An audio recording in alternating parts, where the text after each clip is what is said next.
Good morning everybody, my name is Claire and welcome back to my channel. If you're new here, I have bipolar disorder. Today I'd like to talk about some of the things that I wish I'd known when I was newly diagnosed. When I was sitting on the psych ward staring at the ceiling or had my face squished into the pillow, the things that would have made life just a little bit easier for me. I want you to know that you're not alone.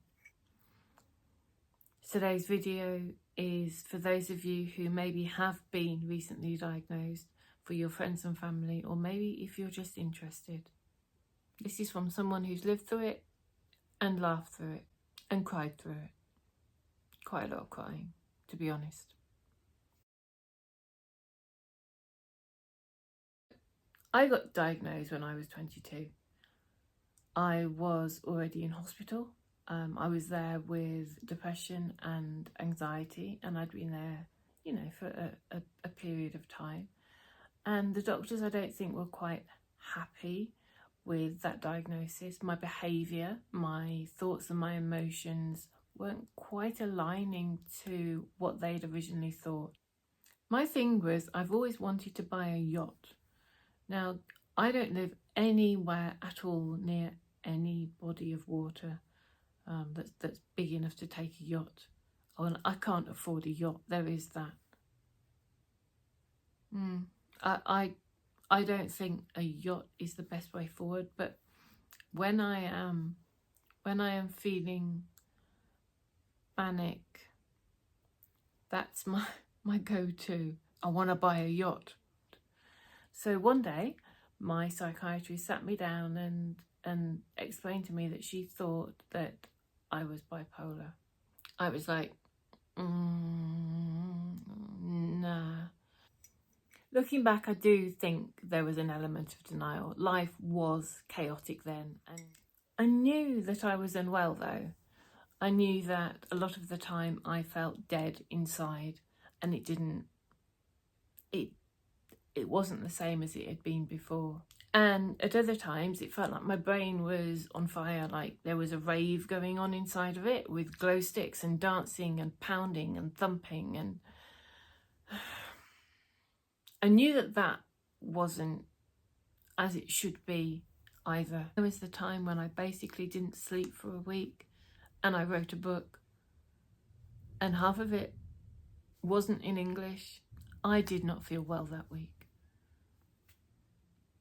It was a good idea for a book though. Maybe one day I'll pursue that. I did know that I was unwell. So that's my diagnosis story in a nutshell. It was confusing, it was frightening, and there were a lot of moments. But that's how it was. It's true. It's true, even though I didn't believe it at first. I have 5 things I would like to say to you.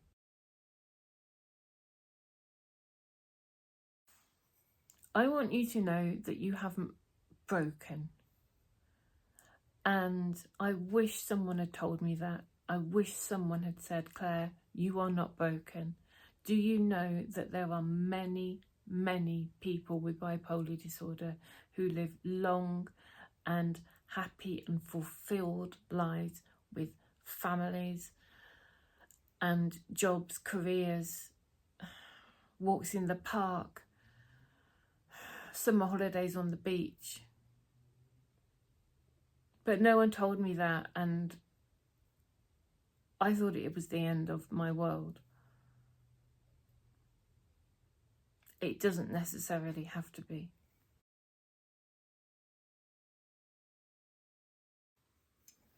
The second thing that I want you to know is that whatever you are feeling on your diagnosis, whether that be worry or fear or anger or relief or my gosh, that makes sense of the situation, whatever it is you're feeling, that's okay. They're your feelings.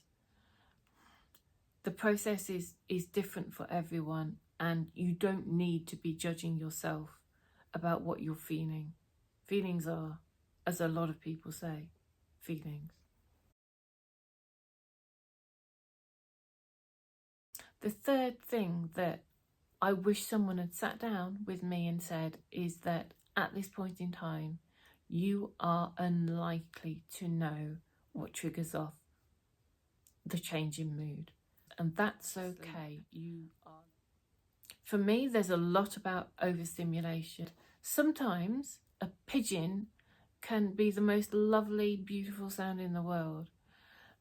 Sometimes I can't get them out of my head. They won't shut up and they haunt me through the night.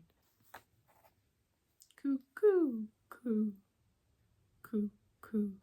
I've just made a pigeon noise on YouTube.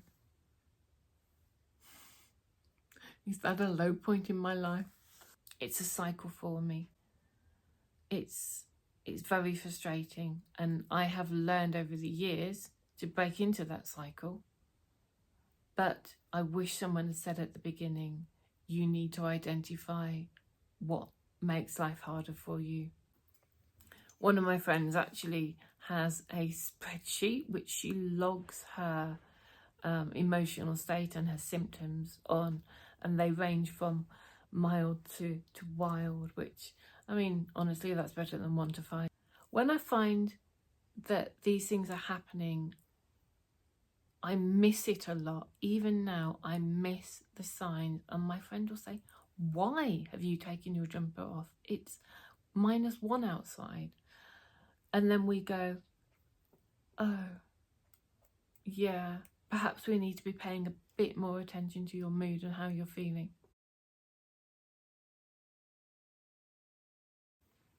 The next thing that I wish someone had said to me was that it isn't easy to find a way to talk about these things, that finding a language for emotion and feelings and thoughts, it isn't easy. But I also wish they'd said, Claire, it may well help you if you keep trying. I actually sat up all night with a resident doctor who's Hungarian, and we talked about what it means to be bipolar, his medical knowledge and my personal experiences.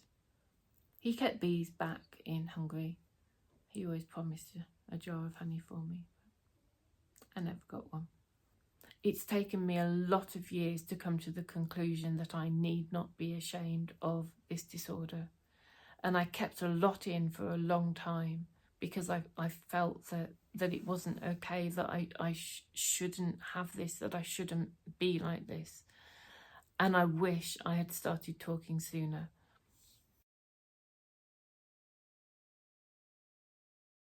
And finally, I wish someone had said to me and shown me that it's okay to laugh at some things.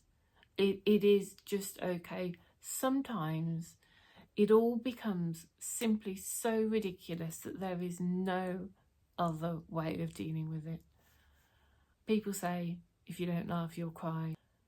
And I think that's a pretty fair statement of how it is. Laughter eases the tension and the stress, or at least it does for me. And there's nothing wrong with having a good chuckle at just how weird things have become.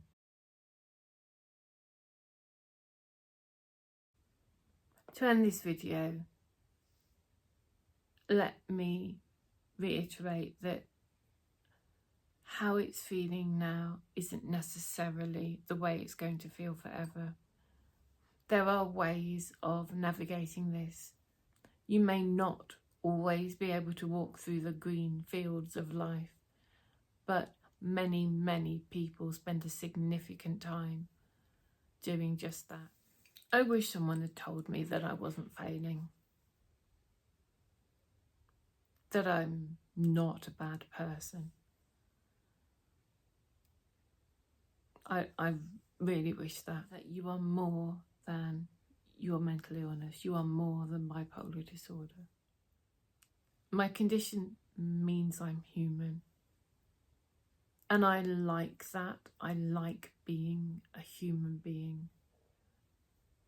A human being with a very extra human brain. I hope this has been helpful.